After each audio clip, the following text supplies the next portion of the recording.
आइए देखते हैं बेसेस क्या होते हैं और उसकी प्रॉपर्टीज क्या होती हैं। एसिड्स और उसकी प्रॉपर्टीज हमने डिटेल में देख ली हैं, चाहे वो फिजिकल हो या केमिकल हो।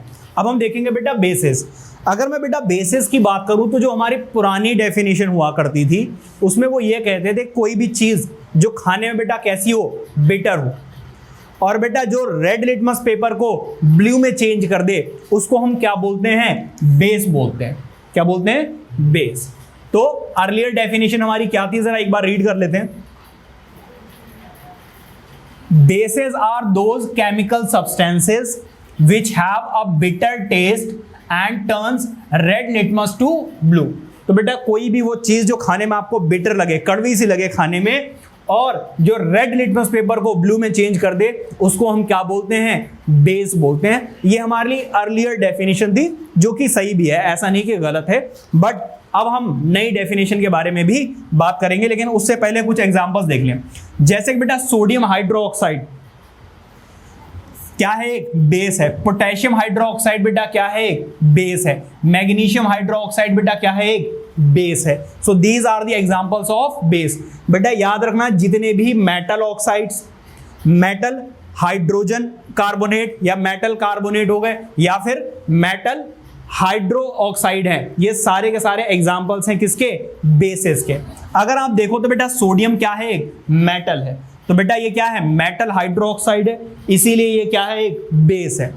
पोटेशियम बेटा क्या है, एक मेटल है, पोटेशियम हाइड्रोक्साइड क्या है, एक बेस। व्हाई, बिकॉज बेटा ये क्या है, मेटल हाइड्रोक्साइड। क्या बात समझ में आ रही है। Similarly magnesium is also an example of metal. ठीक है, तो ये सारे के सारे बेटा क्या हैं, बेसेस हैं। यहां से एक बात क्लियर हो गई कि जितने भी मेटल हाइड्रोक्साइड होंगे वो क्या होंगे बेटा, बेस होंगे। क्लियर हो गई बात यानी। अच्छा एक नोट देखते हैं बेटा, जरा ध्यान दीजिए, जो भी मैंने आपको बात बताई वही लिखी हुई है मैंने यहां पर, ध्यान दीजिए बेटा। All metal oxides, metal hydroxides except ammonium hydroxide. बेटा अमोनियम हाइड्रोक्साइड बेटा एम्फोटेरिक ऑक्साइड है, इसके बारे में आप पढ़ेंगे आगे। ठीक है, इसको छोड़कर, क्योंकि ये भी मेटल हाइड्रोक्साइड है लेकिन ये एम्फोटेरिक ऑक्साइड है। क्या होता है एम्फोटेरिक ऑक्साइड, आपको आगे पता चलेगा। बेटा मेटल कार्बोनेट्स या फिर मेटल बाइकार्बोनेट, ये जितने भी बेटा मेटल के कंपाउंड्स हैं ये सारे के सारे बेटा किसके एग्जांपल हैं, बेस के एग्जांपल्स हैं। क्लियर हो रही बात यानी। Are the bases because they react with acid and neutralise them the effect of acid. तो बेटा ये जितने भी आपको बेसिस नजर आ रहे हैं एसिड के साथ कंबाइंड होकर क्या करते हैं, न्यूट्रलाइजेशन रिएक्शन करते हैं या फिर न्यूट्रलाइज। बेटा क्लैपिंग कर दो आज इस लड़की के लिए, क्लैपिंग कर दो सब लोग, जोर से आवाज आने, जोर से। क्या कहूं मैं इस लड़की को, छोड़ो, कभी कभी मेहमान आते हैं उनसे कुछ नहीं कहा जाता है, एंजॉय कीजिए।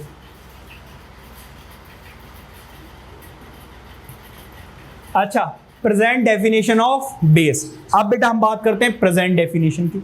बेटा प्रेजेंट डेफिनेशन ये कहती है कि जितने भी बेसेस हैं उनको अगर आप बेटा वाटर, एक्सक्यूज मी, जितने भी बेटा अगर वाटर में डिसॉल्व करोगे तो बेटा ये OH नेगेटिव आयंस बनाते हैं। क्या बनाते हैं बेटा, OH नेगेटिव आयंस। जितने भी एसिड्स होते हैं बेटा वो डिसॉल्व होने के बाद क्या बनाते हैं, H प्लस आयंस बनाते हैं।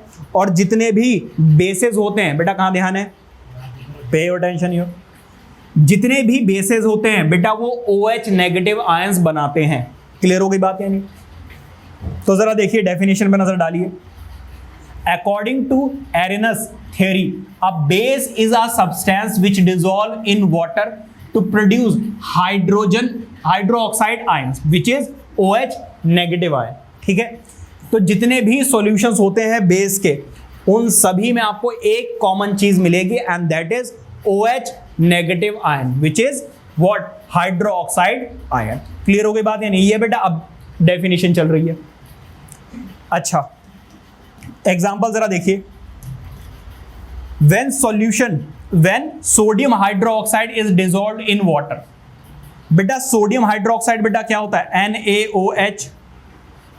ये बेटा जब डिसॉल्व करेगा किसके साथ, वाटर के साथ, तो बेटा ये क्या बनाता है, OH नेगेटिव आयंस बनाता है। क्या बनाता है बेटा, OH नेगेटिव आयंस। तो बेटा यहां से OH नेगेटिव आयंस रिलीज हो रहे हैं, इसका मतलब बेटा ये क्या है, एक बेस है। Are you getting my point? क्या है बेटा, ये बेस है। जरा देखिए बेटा, देखो ये NaOH है, ये बेटा क्या करेगा, ब्रेक कर जाएगा। जब आप वाटर में इसको डिसॉल्व करोगे तो बेटा ये ब्रेक करेगा, किसमें, एक तो Na प्लस आयन में, और दूसरा बेटा OH नेगेटिव आयंस में। ऑब्वियसली और भी बेटा आयंस बनेंगे, लेकिन बेटा एक आयन सभी में बनेगा and that is OH negative ion. क्या बात समझ में आ रही है? यहां पर सर वाटर कहां गया, वाटर में तो मैं किया था बेटा, हम सिर्फ बेस की डिकॉम्पोजिशन दिखा रहे हैं, बेस का ब्रेकडाउन दिखा रहे हैं, बाकी चीजों को इन्वॉल्व नहीं किया हुआ है। ठीक है, तो बेटा ये क्या है, आपका एक बेस है, ये है बेटा सोडियम आयन, और ये है बेटा क्या आपका हाइड्रो ऑक्साइड आयन। ठीक है, समझ में आ रही बात या नहीं? आगे बढ़ते हैं बेटा। ये क्या हुआ, व्हाट हैपेंड, डायरेक्टली आ गया, चलो कोई बात नहीं, कोई बात नहीं भाई। देखो बेटा, all bases shows basic character due to presence of hydroxide ions. बेटा जितने भी बेसेस हैं वो सेम टाइप का बिहेवियर क्यों शो कर रहे हैं, क्योंकि सभी बेसेस में बेटा एक चीज कॉमन है and that is OH negative ion. तो जितने भी OH नेगेटिव आयंस प्रेजेंट हैं कंपाउंड्स में, बेसेस में, वो सारे के सारे बेटा एक तरीके के कैरेक्टरिस्टिक शो करते हैं। क्या शो करते हैं बेटा, कि बेटा ये एसिड के साथ रिएक्ट करके क्या बनाते हैं बेटा, सॉल्ट प्लस वाटर। ठीक है, मतलब बेसिकली न्यूट्रलाइजेशन रिएक्शन करते हैं। ठीक है, अब आ जाइए बेटा सेकंड नोट पर। When the solution of base is diluted by mixing more water, बेटा अगर डाइल्यूट किया जाएगा, डाइल्यूट कैसे किया जाएगा, कि बेस है उसमें आपने क्या किया, वाटर ऐड कर दिया, तो बेटा वो डाइल्यूट हो जाएगा।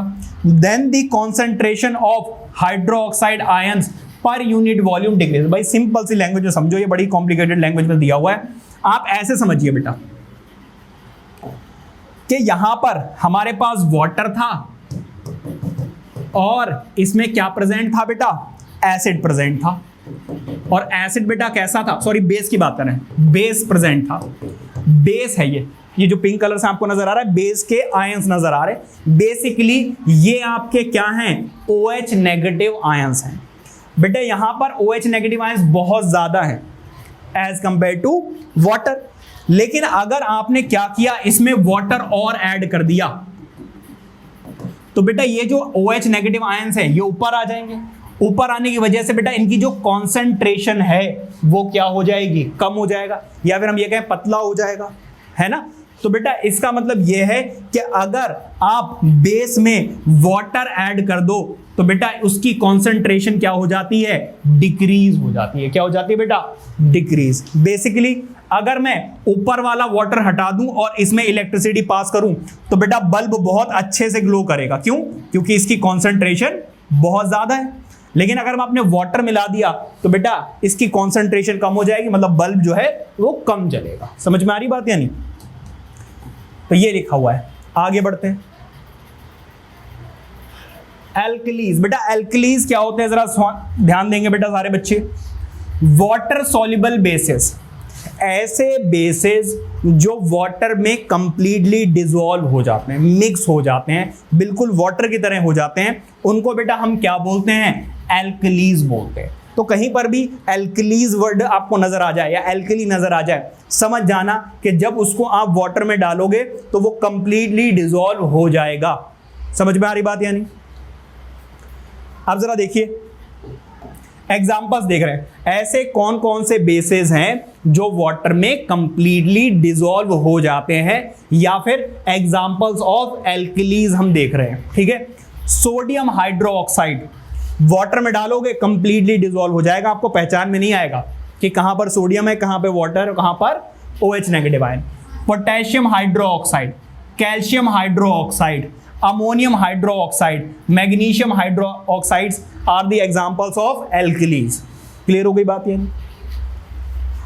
अब जरा देखिए, all the bases are metal hydroxide except ammonium hydroxide. बेटा अमोनियम हाइड्रोक्साइड के बारे में मैंने आपको बता ही दिया था। ठीक है, ये बेटा सारे के सारे क्या रहेंगे, अमोनियम हाइड्रोक्साइड को छोड़ दीजिए, बाकी बेटा सारे के सारे आपको क्या मिलेगा, मेटल हाइड्रो ऑक्साइड्स जो होते हैं मोस्टली वो बेटा वाटर में डिसॉल्व हो जाते हैं। क्लियर हो गई बात? यानी इधर जरा देखिए,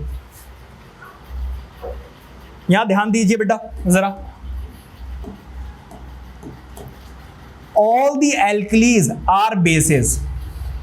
दोबारा बेटा ध्यान देना, जितने भी एल्कलीज हैं, जितने भी बेसेस हैं जो वाटर में डिसॉल्व हो जाएंगे वो बेटा सारे के सारे क्या होंगे, बेसेस होंगे।